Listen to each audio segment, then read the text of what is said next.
Hello everyone. It's mid-January 2022. I wrote a column this week for one of Canada's major newspapers, the National Post. And I thought I'd read it for those of you who want to watch or listen. It's entitled, Time to Live Again. I spent more than 3 hours on the phone last weekend trying to get through to the online security department of one of Canada's major banks. One of my accounts was shut down because I had the effrontery to sign in from Alberta, an event too unexpected for the bank's security systems. I was placed on hold interminably, subjected all the while to the corporate world's idea of music to soothe me. I was then offered a call back, which I duly received 45 minutes later. Then I was placed on hold again, and again, and again. This all occurred after my patience had already been exhausted in the aftermath of trying to fly in Canada. Like so many Canadians, I have been unable to see many of the people I love and who are tolerant enough to return the sentiment for nearly 2 years. Lockdowns, restrictions, limits on personal and social gatherings, precautions. But everything had opened up enough in principle, so flights for such purposes were, in principle, once again possible. My wife and I therefore took the opportunity on the last day of 2021 to fly first to Comox, British Columbia, and then several days later to our joint hometown of Fairview, Alberta. However, the airline we had arranged our flights with cancelled/delayed all 6 flights we had scheduled. Furthermore, they had no staff available in one entire wing of Edmonton's airport. This made rescheduling prohibitively difficult. We were delayed by 1 full day traveling to British Columbia, and then another day traveling to Alberta. And there were further delays on our way home to Toronto. This took quite a chunk out of an 8-day trip. All this from an airline that not so long ago was a model of efficiency. Like most people in Canada and in the broader Western world, my wife and I are accustomed to systems that work. When we booked flights in the past, with rare exceptions, we arrived safely and on time. When we used our banking systems online, we gained access to our accounts. When we had to phone security because of a login problem, we were able to talk to someone who was able to help. And because we were spoiled Westerners, we expected that such would always and consistently be the case. Why? Because by and large our systems worked miraculously well.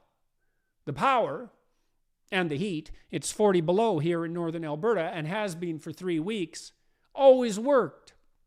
Planes took off and landed on time. Banks were open and effective and honest.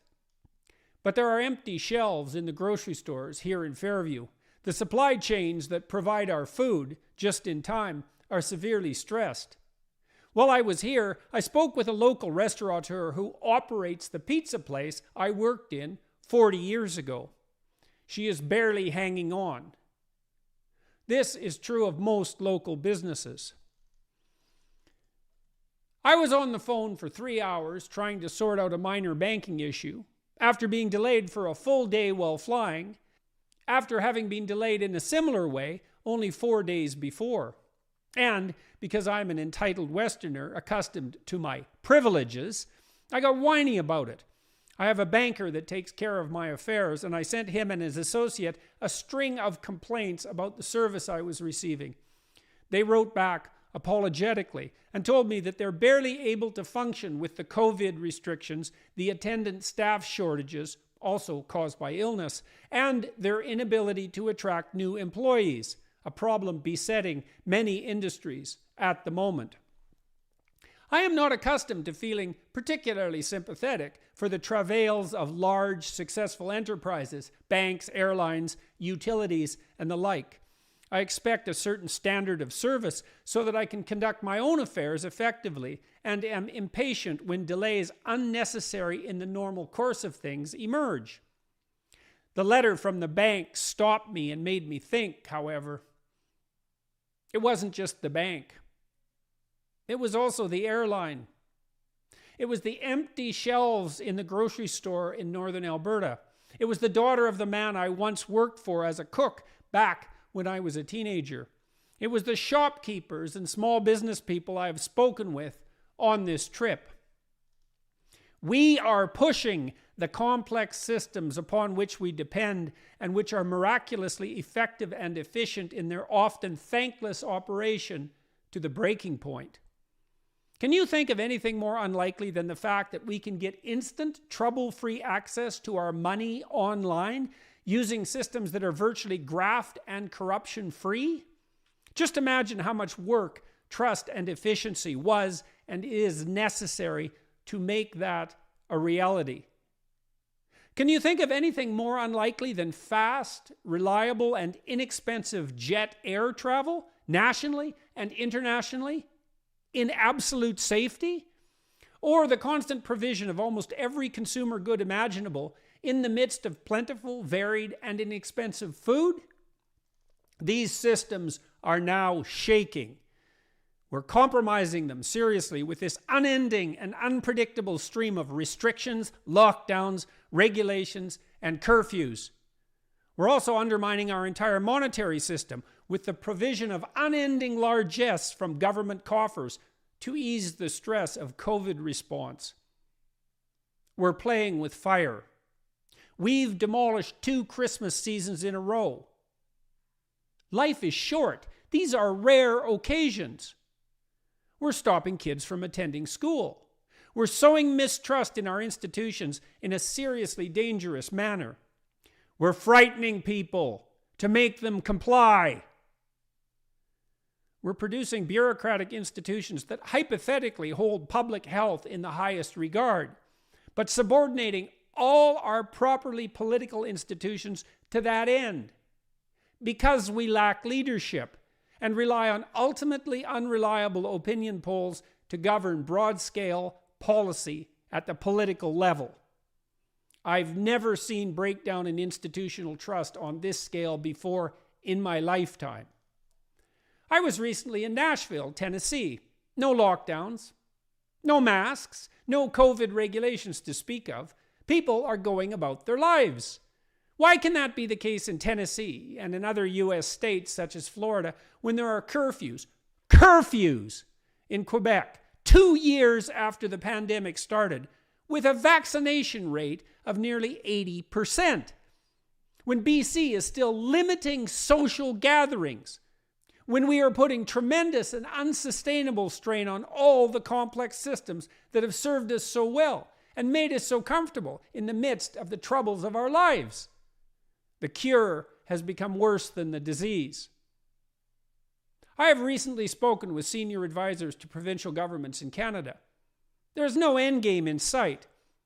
The idea that Canadian policy is or should be governed by the science is not only not true, it's also not possible, as there is no simple pathway from the facts of science to the complexities of policy. We are deciding by opinion poll to live in fear and to become increasingly authoritarian in response to that fear. That's a danger too, and it's increasingly real. How long are we going to flail about, hiding behind our masks, afraid to send our children, who are in no danger more serious than risk of the flu, to school, charging university students full tuition for 10th-rate online education, pitting family member against family member over vaccine policy, and, most seriously, compromising the great economic engine upon which our health also depends, until we decide not to. There are no risk-free paths forward. There's only one risk or another. Pick your poison. That's the choice life offers. I am weary of living under the increasingly authoritarian dictates of a polity hyper-concerned with one risk and oblivious to all others. And things are shaking around us. Enough, Canadians. Enough, Canadian politicos. Enough masks. Enough social gathering limitations. Enough restaurant closures. Enough undermining of political and social trust. Make the bloody vaccines available to those who want them. Quit using force to ensure compliance on the part of those who don't. Some of the latter might be crazy, but by and large, they're no crazier than the rest of us. Set a date. Open the damn country back up before we wreck something we can't fix.